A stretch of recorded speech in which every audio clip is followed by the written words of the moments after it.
Welcome to part 4 in our Canva mini course for beginners. I am so thrilled you're here. And if you haven't already, make sure you catch our first few videos that talked about setting up your account and a tour of the homepage, setting up a brand new design and a tour of the main Canva editor, as well as video 3, which talked about fonts and text so that you can create beautiful designs. Now, today's video, we're going to be talking all things elements. Now, elements is a huge umbrella and you're going to have your designs transformed once you know how to use these well and all the different options that are available to you. And make sure you stick around to the end because I have some very secret hacks to show you with elements I think you're going to love. And if you haven't already, make sure you watch this whole playlist through because next we're going to be chatting all things color, which will honestly make or break your designs.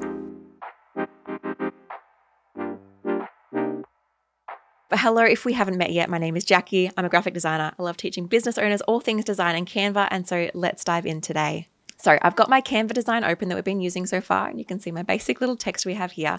But what we're going to look at now is elements. So on the left-hand panel over here, you'll see elements. There are a lot of different options inside here, so don't feel overwhelmed. The idea is for me today is to show you all the different options, and then in the future, all you need to do is think, I would like a photo, or I'd like a video, I'd like a line, and then go to where you need to find it. So pay attention to all the little bits that I share, put the things in the memory bank so that when you need them in future designs, you know where to go and find them. So I'm going to work through this in the order that you see them here. And I want to make a note too, if you don't see all the exact things that I see here, it might be because you have a different sort of design open. Today I have open a social media design. If you have open a website or a document or a whiteboard, you may see slightly different options. But first, let's go to shapes. So inside shapes, these are your boring shapes, but they're very, very versatile. So for example, if I look in here, I can see all of my classic kind of shapes. If I scroll down, you've got all these kind of classic shapes. We've got polygons, stars, arrows, flowchart graphics, speech bubbles, clouds, hearts, banners, cogs, square stars, organic shapes, and abstract shapes. And so this is a really good range of shapes. Now, the reason I really like these, if I want to insert one, I just click on it. So I'm going to click on this square. When I click on this, you're going to see some options here. These are our shape editing options. Now, before I forget, because I likely will, you can also add text in here. So if I was to say hello, you can see I can type straight into this box.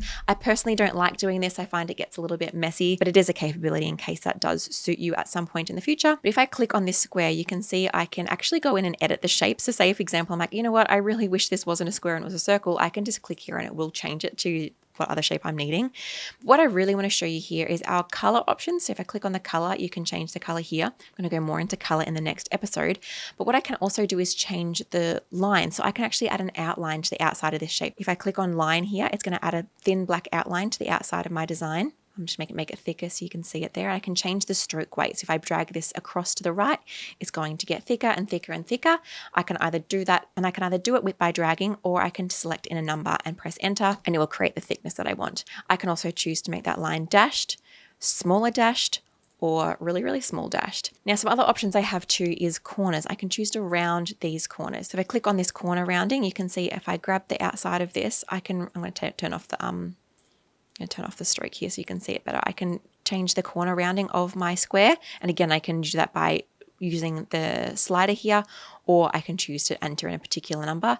I can also edit the number of sides on this shape. Now, this is going to change it from being a square. I could change it to being any of these kind of ongoing shapes.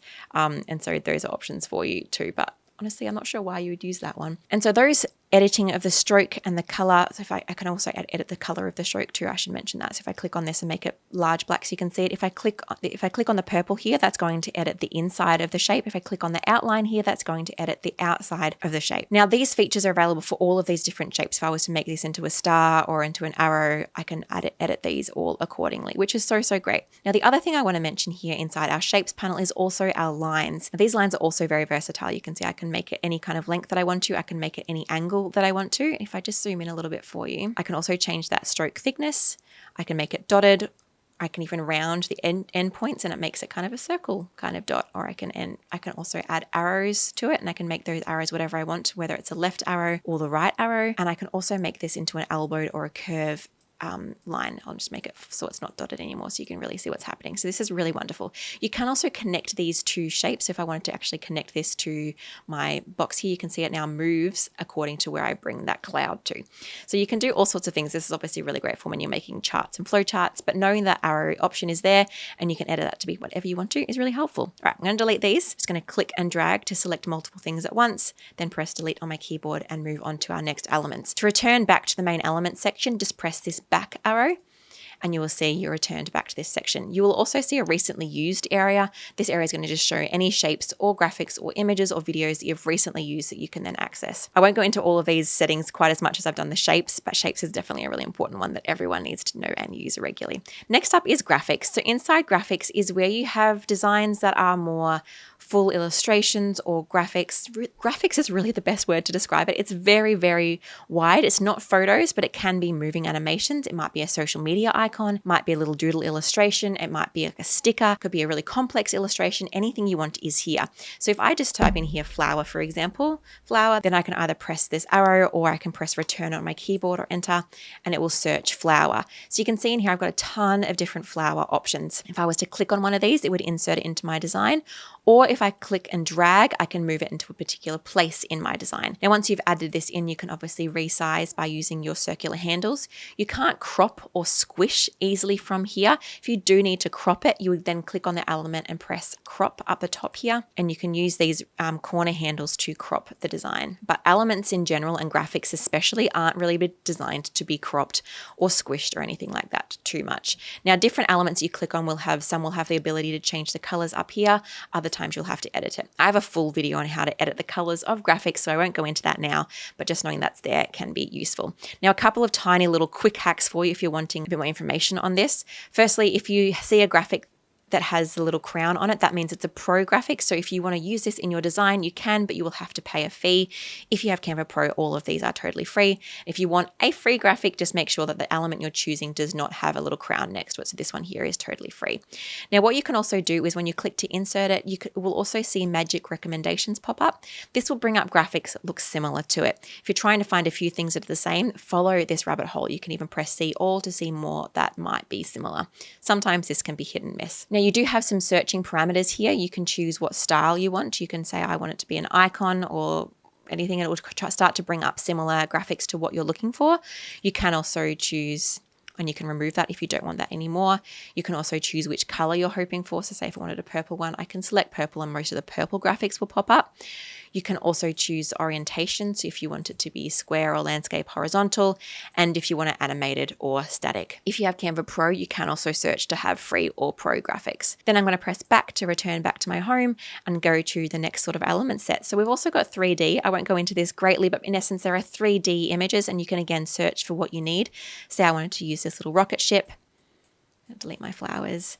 I can then choose to rotate this graphic. So if I click on this little rotate button, you can see I can access any side of the graphic because it is 3D. So that one's fun to play with if you're wanting something a bit more in that 3D style.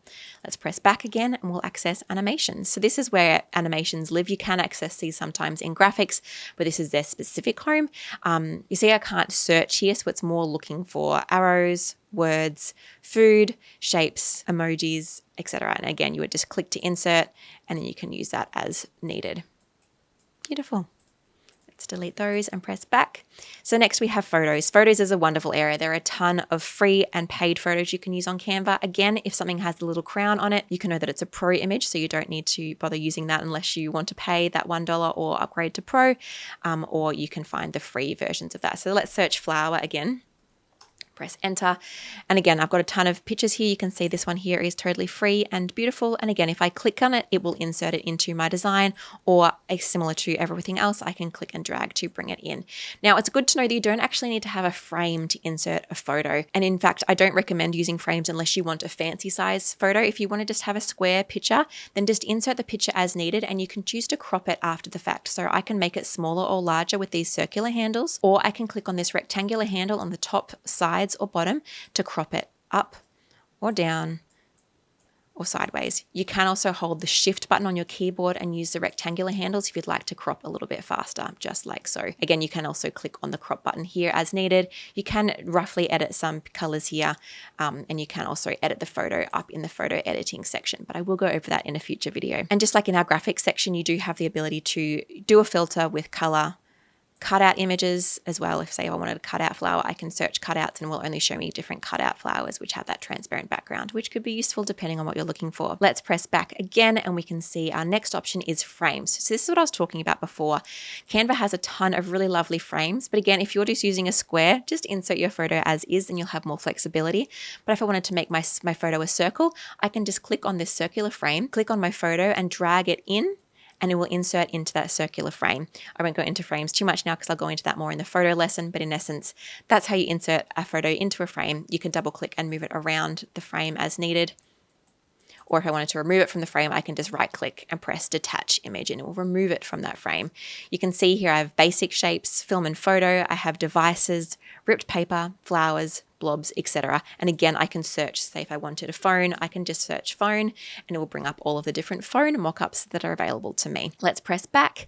And now we've got grids. So grids are for multiple photos. To be honest, I've barely ever used this, and I usually just align my photos as needed. But if you do want something more rigid and pre-laid out, this option is available for you. Again, it just works similar to a frame. You click and drag to insert your photos. Let's press back. And we've also got videos. So videos you would search in the same way as photos. And again, you would click and drag. You can also put photos into frames. If I click and drag this video, I can drag it into my frame. And once a video is in, you can click if you want to have it the whole length and you can trim it as needed. So you would just press this scissors trim button, click, and you can drag this in to be shorter or longer as needed and press done. Again, I can double click on my video to move it or into my frame to move it up and down inside the frame. And again, you've got a few different search filters here and you can search for videos as you might search for anything. Let's press back. Next, we have audio. Again, this works quite similarly. You can generate an AI voice or you can search any kind of audio sounds, whether that's a song or a sound effect. You will find all of those here. It does look like all audio, however, is currently on Pro. So if you do want to use audio, you might have to upload your own or upgrade to Pro. You've then got forms, mockups, charts, sheets, and tables. I won't go into all these specifically because they are quite nuanced, but in essence, I've got videos on a lot of these already, so feel free to search those up. But a form is a form. A mock-up is where you can insert a photo into a more kind of specific frame. Charts are your classic kind of bar charts, pie charts, bar graphs, etc. Your sheets is literally you can insert a sheet like a Google Doc, an Excel sheet into Canva, and your tables, again, is just a nice clean table that you can insert. So that's a bit of a tour of the elements panel. And now I mentioned at the start I was going to share with you a nice little trick, and that is if you ever find an element that you really like, so say you love this little flower and you want to use that more, if you right click on this and press info, you can see who it was created by, you can see it's free, you can see some keywords in it, and you can press to show more if you're looking for more. You can also star the element, which means that it will save inside your projects folder in the starred folder. You can also add it to a particular folder. So if you've ever worked with me, you'll know that I teach creating and finding a set of elements you can use for your brand repetitively so it becomes really recognizable. When you find an element that you love, you would then add it to a folder or you can move it to a folder. You can press see more like this, which will help you to find more elements that are similar. It's kind of like your magic recommendations. And if the creator of that element has made a whole set that are very similar, you might also have a view collection option, which will show you a whole range of graphics that are similar. And so doing this just means it's much easier to find and curate a whole set of graphics that are going to match and perfectly work together, which is always really important when you're creating a cohesive and professional brand. And so before we learn everything about colors and gradients and applying them to your different shapes and elements, I wanted to just inspire you as to what is possible inside Canva. This is a graphic of one of my students, and she made this graphic after working with me. And this is her logo. So we've got 3 different logos here. She's made her 3 different sizings, and she made that right inside Canva because that is a possibility inside Canva to create incredible brands